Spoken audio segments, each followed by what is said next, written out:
விவசாயிகளை ஏமாற்றுகின்ற அமைச்சர் இந்த தொகுதி சட்டமன்ற உறுப்பினர் அமைச்சர். நாட்டு மக்கள் ஒட்டுமொத்த விவசாயி ஏமாத்திட்டு இருக்கார். இன்றைக்கு கால்நடை துறைனா அதுக்கு தனி நிதி, தனித்துறை.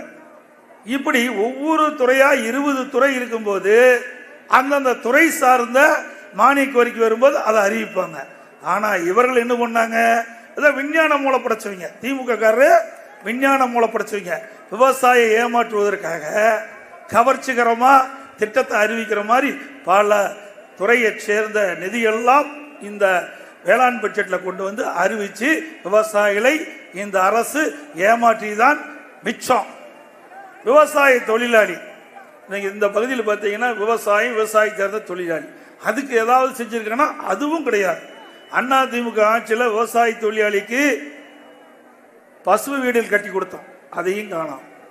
இங்க இருக்கிற விவசாய தொழிலாளிக்கு ஏற்கனவே 100 நாள் வேலை திட்டம் நடந்துகிட்டு இருந்தது. திமுக தேர்தல் அறிக்கையில் என்ன சொன்னாங்க, திமுக ஆட்சிக்கு வந்தா 180 நாளா உயர்த்தினாங்களாமா? உயர்த்தினாங்களா? அது மட்டும் இல்ல, அந்த சம்பளத்தை உயர்த்தணும். 100 நாள் வேலை திட்டத்தில் பணிபுரிகின்ற தொழிலாளருக்கு சம்பள உயர்வு, சம்பளத்தை உயர்த்தினாங்களா? 100 நாள் வேலை திட்டத்துக்கு பதிலா அந்த 100 நாள் வேலை திட்டம் குறைஞ்சி 50 நாள் வேலை திட்டம் ஆகி போச்சு. அந்த வேலை பணிக்கு நாட்கள் குறைஞ்சு போச்சு இந்த ஆட்சியில். அது மட்டும் இல்ல, தேர்தல் நேரத்தில் ரேஷன் கடையில் 1 கிலோவுக்கு பதிலாக 2 கிலோ சர்க்கரை போடுறேன்னு சொன்னாங்க, போட்டாங்களாமா? கேஸ் மானியம், சிலிண்டர் கேஸ் மானியம் மாதந்தோறும் 100 ரூபாய் கொடுக்குறாங்க, கொடுத்தாங்களா? ஏமாத்திட்டாங்கல்ல.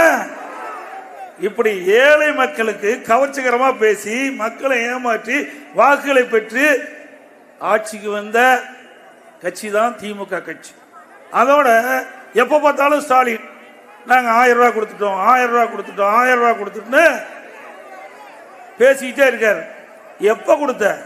28 மாசம் கழிச்சு நாங்க சட்டமன்றத்தில் தேர்தல் நேரத்தில் திமுக அறிவிப்பில் வெளியிட்டீங்களே, வாக்குறுதி கொடுத்தீங்களே, மாதந்தோறும் குடும்ப தலைவிக்கு 1000 ரூபாய்க்கு உரிமை தொகை கொடுக்குன்னு சொன்ன, ஏன் கொடுக்கல? 28 மாசம் உங்களுக்கு போராடி நாங்க போராடினதுனால தான் இந்த 1000 ரூபாய் உங்களுக்கு வந்தது. இவர்களா மனம் வந்து கொடுக்கல. இப்போ விதிகளை தளர்த்தி மேலும் 30 லட்சம் பேர் கொடுக்குறாங்க. விதிகளை தளர்த்தி 30 லட்சம் பேருக்கு தரங்குறாங்க. இப்ப என்ன ஆகுது? இன்னும் 8 மாசம் தான் இருக்குது. போச்சா? 52 மாசம் பணம் போச்சா? இப்ப எதுக்காக கொடுக்குறாங்க? உங்களுடைய கஷ்டத்தை எண்ணி கொடுக்கல. ஆனா இவர்களுக்கு அடுத்த ஆண்டு தேர்தல் வருது, அதுக்கு ஓட்டு வாங்குறதுக்காக அந்த 30 லட்சம் மக்கள் குடும்பத்தை ஓட்ட அப்படியே அல்றதுக்காக 1000 ரூபாய் கொடுப்பன்னு சொல்லி இருக்கிறாங்க. வந்தாதான் நெசம். அதுவும் இப்படி மக்களிடத்திலே ஒரு குழப்பத்தை விளைவித்து கொடுக்கப்பட்ட தேர்தல் வாக்குறுதி நிறைவேற்றாம இன்றைக்கு வாக்குகளை பெறுகின்ற ஒரே கட்சி திமுக கட்சி. அதோட பேப்பர் கொடு, விளம்பரம். நீங்க பாத்தீங்கன்னா இதை ஒண்ணு தூக்கிட்டு வர போறாங்க வீடு வீடா.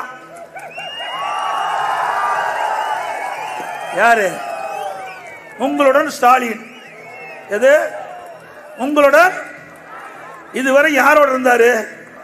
இப்பதான் நம்மளோட ஸ்டாலின் வந்திருக்காரு. ஆக 4 வருஷம் உருண்டோடி போயிட்டுது. மக்களுடைய செல்வாக்கு இழந்துட்டார். சிந்திச்சு பார்த்தாங்க, அதுக்கு யாராவது ஒரு ஐடியா கொடுத்துட்டாங்க. இதுக்குன்னு ஆள் வச்சிருக்காரு அவரு. அவருடைய மருமகன் தான் இதுக்கு இன்சார்ஜ். யாரு? மாமனாருக்கு சப்போர்ட்டா ஒரு மருமகன்.